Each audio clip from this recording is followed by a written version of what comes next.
kelas PAIB semester 3 NIM 1908101070. Yang terhormat kepada Bapak Ahmad Afandi MAG selaku dosen pengampu mata kuliah pengantar sejarah peradaban Islam. Pada kesempatan kali ini saya akan mewawancarai salah satu santri dari Pondok Al-Qiyaroh Budak Pesantren, yang dimana hasil wawancara ini untuk memenuhi ujian tengah semester mata kuliah pengantar sejarah peradaban Islam. Di sini saya sudah bersama salah satu santri dari Pondok Al-Qiyaroh Budak Pesantren, yaitu Bang Muammar. Apa kabar, Bang? Alhamdulillah baik. Jadi begini, Bang, mungkin sudah kita ketahui bahwa Pondok Budak Pesantren ini sudah masyhur atau sudah terkenal di Indonesia. Mungkin banyak orang yang tidak mengetahui tentang sejarahnya Pondok Pesantren Budak Pesantren ini. Mungkin di sini saya akan sedikit menanya-nanya tentang sejarah dari Pondok Budak Pesantren. Siapa sih, kapan, dan siapa pendiri dari Pondok Budak Pesantren? Mengenai sejarah Pondok Pesantren ya, saya sedikit tahu aja. Kan saya juga bukan asli orang sini, saya juga dapat dari cerita-cerita yang dari baca gitu ya. Mengenai Pondok Budak Pesantren ini atau sering dikenal dengan Budak Pesantren, didirikan itu pada tahun 1750. Jadi Budak Pesantren ini terkenal dengan pondok yang sudah tua, artinya dengan pondok-pondok yang lain yang di Indonesia. Pondok Pesantren ini merupakan pondok yang sudah berusia lama gitu ya. Dan pendiri pertamanya adalah Mbah Mukoyim. Beliau adalah salah satu mufti dari Keratonan Cirebon pada waktu itu. Kemudian beliau memilih untuk keluar dari Keraton Cirebon dan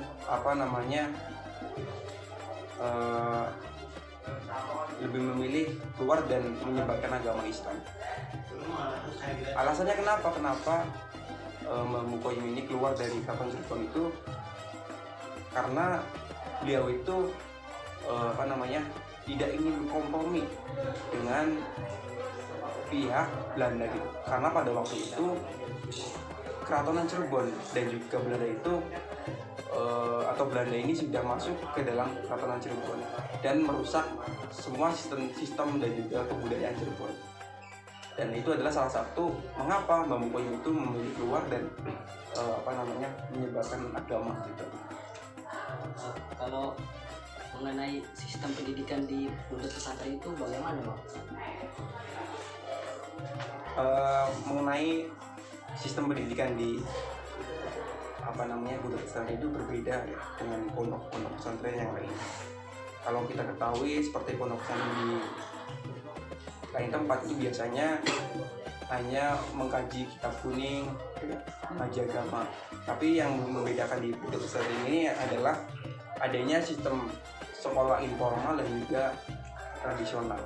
Artinya di Budak Pesantren ini ada ngaji kitab kuning, ada ngaji agama gitu ya, belajar agama. Dan juga seperti halnya pendidikan itu adanya sekolah formal, adanya sekolah madrasah sanawiyah, dan juga sekolah madrasah aliyah. Jadi mengandung dua sistem.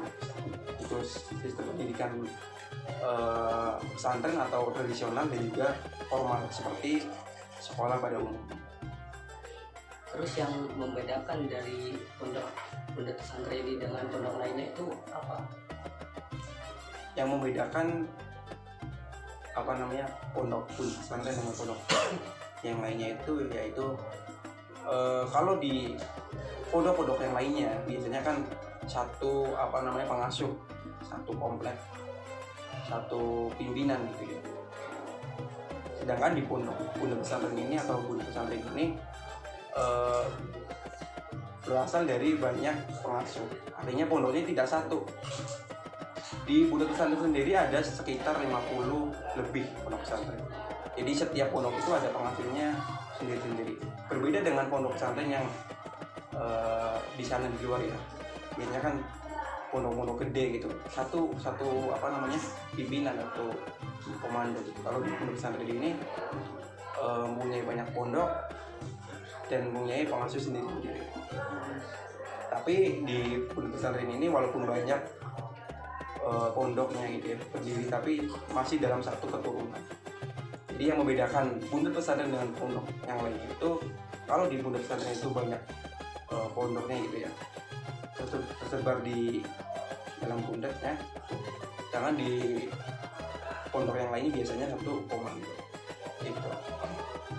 Selanjutnya, adakah peninggalan dari Mbah Mukoyom itu yang bisa kita lihat pada zaman sekarang atau pada zaman sekarang ini? Peninggalan yang masih bisa kita lihat dan kita temui itu adalah salah satunya adalah makam santri, dimana ketika itu apa namanya zamannya Mbah kemudian dimakamkan di situ, dan sampai sekarang bisa kita lihat. Nah, itu adalah salah satu peninggalan apa namanya yang bisa kita lihat sampai sekarang. Terima kasih Bang atas waktunya. Ya, sama-sama. Mungkin cukup sekian wawancara saya dengan Bang Muhammad. Kurang lebihnya mohon maaf.